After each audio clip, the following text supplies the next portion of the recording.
Hey guys, this is Sean at Bracket Bros, and we do organizational pieces for all your electronics underneath the hood and engine bay.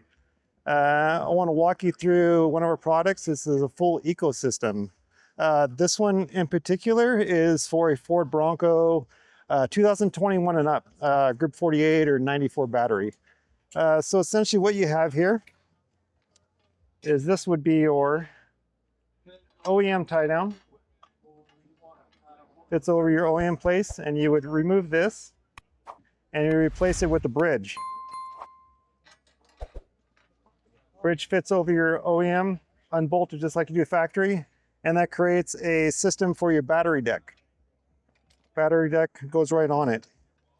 So this creates an organizational piece for all your electronic accessories, your bus bars, relays, switch controllers. We have an amp step module bracket. This is all 12 gauge laser cut, powder coated, all built in Oregon. Everything's formed, cut, and coated here in Oregon. We have them for multiple vehicles. That's for a Jeep. We got them for Super Duties.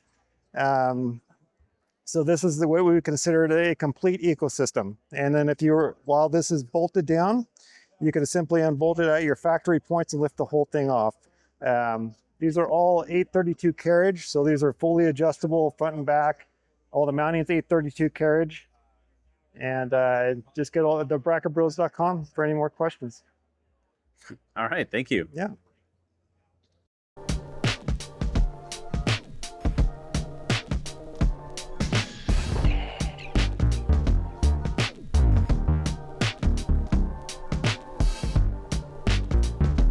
Not get lost off-road. Thanks for watching.